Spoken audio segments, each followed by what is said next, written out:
Hey, what's up guys? Tyler here with Secureteam. Well, according to many people, what we have here may just be the final nail in the coffin that proves once and for all that ancient Egypt, along with the very mysterious and still hotly debated Giza pyramids and the Sphinx, were either built or at least visited by an ancient race of otherworldly beings. And so one of the main pieces of evidence that they're pointing to that in their minds validates that there actually were alien visitations to specifically the Sphinx, which if you don't know, the Sphinx is considered by many one of the largest man-made monuments on Earth, situated right down from the Giza pyramids, where we have this ancient sculpture of a mythical creature that is depicted with the head of a human and the body of a lion that was carved from the bedrock of the Giza plateau itself. And so researchers have pointed to something very mysterious found in one of these ancient pieces of papyrus, or in layman's terms, what is basically a thick type of paper that was used back in ancient times as a writing surface. And on this ancient piece of paper, it was discovered sitting here atop the very back of the Sphinx itself, what many are calling an ancient glowing alien disc that has landed on the Sphinx, displaying what look to be 3 tripods or legs, stretching down from the object in what obviously is a striking similarity to what has been documented and seen and witnessed with the UFOs and strange objects that have purported to have landed here on Earth throughout history. Now, for those of you who don't know, the Egyptian god Ra, also known as the sun god, is said to have sailed down from the stars and landed in Egypt, founding this powerful civilization. And in this depiction on this 3,000-year-old papyrus, which is on display in the Cairo Museum, shows us exactly how Ra's ship appeared to the earliest scribes who created the papyrus, and is said to have looked nothing like the traditional boat seen in other later depictions, and that it looks strikingly similar to something that the ancient Egyptians passionately describe in their texts, which is that of a disc that flies and radiates bright light.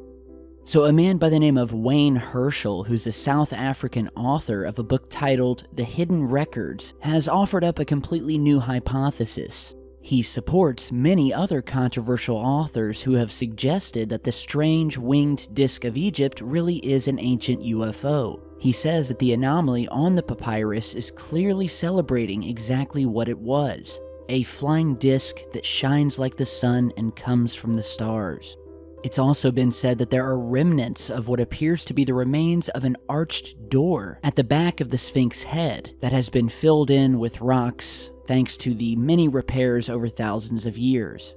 And I do have to say that looking at this object, whether they're actually depicting it as a flying, glowing disc or not, it really does look like, at least what the ancient Egyptians were talking about here would depict an ancient flying disc as. It looks extremely similar to other cave paintings and pieces of art that have been discovered throughout history describing very similar looking objects, many of them glowing and again having these tripod legs coming down. One of the main components that we utilize today, whether it's through landing a rocket or us landing on the moon, the tripod is synonymous with in-flight objects being able to land on the ground. And of course, which we could probably fill up another 5 hours worth of video with,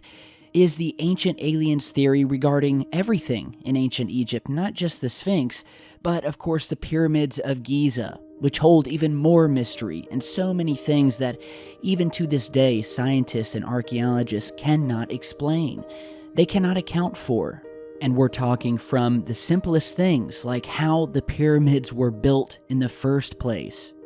Many believe ancient aliens helped build the pyramids. Other people believe that there was some sort of levitation technology used and that the ancient Egyptians had somehow gotten their hands on a technology that used something called acoustic levitation, whereby they were able to set up some sort of sustained sound vibration that enabled the building blocks to defy gravity and move over the ground for a distance before they would have to be struck again to achieve the same result. Everyone pretty much also agrees that the pyramids were not used as tombs, with never a body or even evidence of a body having ever been stored there. Then comes what appears to be ancient machinery marks, with perfectly created drilling holes, 90-degree angle laser-cut stones, and craftsmanship that even we didn't have the technology for until hundreds and thousands of years later. More recently, there were discovered some very strange heat readings coming from inside the pyramids, after a project called Operation Scan the Pyramids used thermal scanning to take a good look at the ins and outs of the pyramids, where they discovered some very strange temperature fluctuations, with researchers really having no idea what it meant. What they did find out, however, is that oddly, some of the limestone blocks used in its construction are hotter in temperature than others.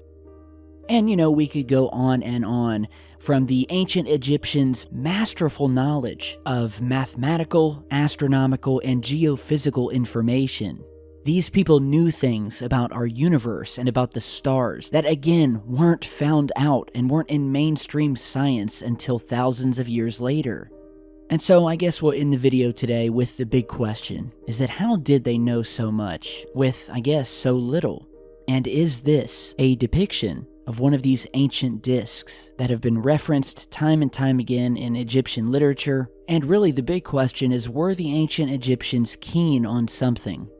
big that has eluded the people of today and everyone else since their ultimate demise?